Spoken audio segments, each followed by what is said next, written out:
Coming up on Mountain News this morning, the Omicron variant forces Kentucky healthcare workers to explore new methods of treatment for COVID-19. And one Kentucky community encourages folks to get vaccinated while putting more money in their pockets at the same time. Dedicated to Eastern and Southern Kentucky, this is WYMT Mountain News this morning.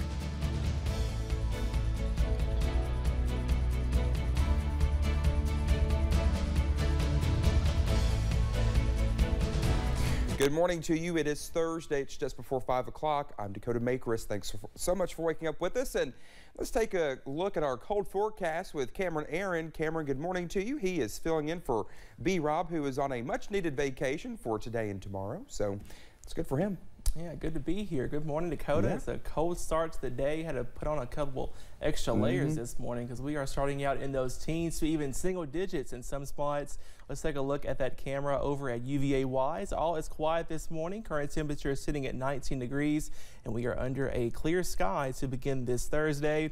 We are at 6 in Irvin, 9 in Monticello, 12 over in Hazard, 16 as you wake up in Jackson, 12 also over in Somerset for our friends in Pulaski County this morning. Up on satellite and radar, not much happening out there. We are dry under that mostly clear sky. It is definitely going to be a good morning to let the car heat up a little bit before you head out the door because there could be some frost out there with those temperatures falling off into those lower teens. However, we do warm up by this afternoon, highs topping out in those middle to even upper 40s in spots, and we stay mostly sunny. Some changes are on the way though by Friday. More snow chances are right around the corner. I got that full forecast coming up just a little bit later. Dakota. All right, Cameron, thank you. Well, the Omicron variant is forcing Kentucky doctors to explore new COVID treatment methods after the FDA announced two popular antibody therapies, BAM and Regeneron, are not effective against the variant.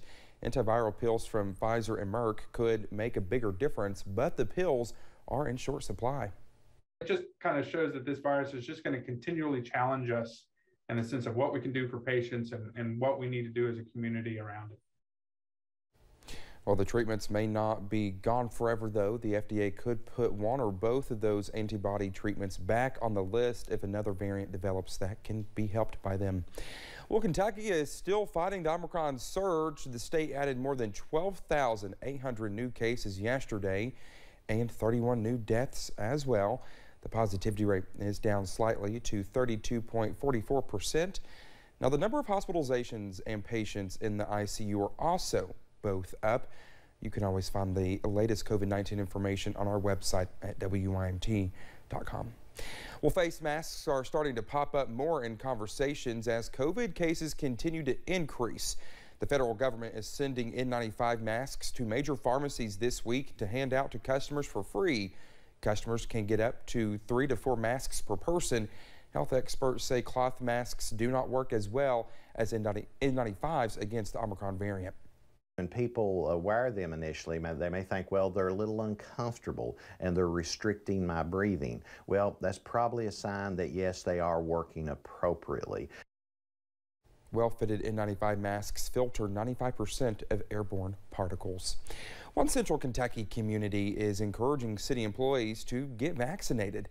The Richmond City Commission approved a $500 incentive for city employees Tuesday night. The commission was divided. The mayor had to step in to make the final decision. In the meeting, Commissioner Arnold said she didn't support the incentive because she felt it violated personal liberty, to which Commissioner Brewer pushed back. I think that it's their personal decision if they want to take that. That's not their... And there is a persuasion when you put a financial amount attached to a decision that I don't like. All commissioners voted in favor of paying $1,000 to employees who worked during the pandemic, vaccinated or not. Well, for the 2022 to 2023 school year, there are 15 superintendent vacancies here in Kentucky. The Lexington Herald later reports that number is already close to 18 vacancies in the 2020 to 2021 school year. One of the superintendents that recently made the decision to step down from the position was Tim Bobrowski, the Owsley County Superintendent. The paper reports that several superintendents are leaving their jobs due to COVID, personnel matters, and social media frenzies. Well, today in Frankfort, 2 bills of interest are expected to be discussed. Now, the Senate Committee on Judiciary will meet at 10 a.m. talking about a new bill to crack down on porch pirates. The Senate Committee on Education meets at 11:30 discussing a bill targeting transgender athletes. It would require transgender girls to compete with male athletes regardless of their identity. Well, the United States Department of Agriculture is investing more than $400,000 to help improve infrastructure. The announcement is part of a larger $1 billion announcement made yesterday. Some of that money is headed to our area. Breathitt County's Watts Caney Volunteer Fire Department will buy a commercial truck. The city of Boonville and Owsley County will be using its grant money to purchase 2 trucks for its water and sewer treatment. And the city of Jenkins will use the money to buy a car for its canine equipment for the city's police department. And we have a list on our website where else the money will be distributed to at WYMT.com. Incumbents will compete against each other in primaries for 3 Kentucky House seats this year. Candidate lineups for federal and state offices were finalized Tuesday. This is unless new redistricting maps are blocked in court. Secretary of State Michael Adams says nearly 700 candidates are running for seats in Congress, the legislature, and 4 judgeships. The candidate filling deadline was pushed back to give Kentuckians time to decide if they wanted to run in new districts. LIHEAP Home Energy Assistance Program and a Water Assistance Program can help those struggling to pay the bills. If you are in a low-income household and want to qualify, you can call or visit your local community action agency. LKLP has used the LIHEAP program in the past, but this year is the first year for the Water Assistance Program. We've been doing it for many, many years. People are used to that. And so LIWAB is something new. And so we're having to get the word out that, hey, yes, we can help you with your electric bill or your propane, but we can also help you with your water bill now. March 31st is the deadline to apply.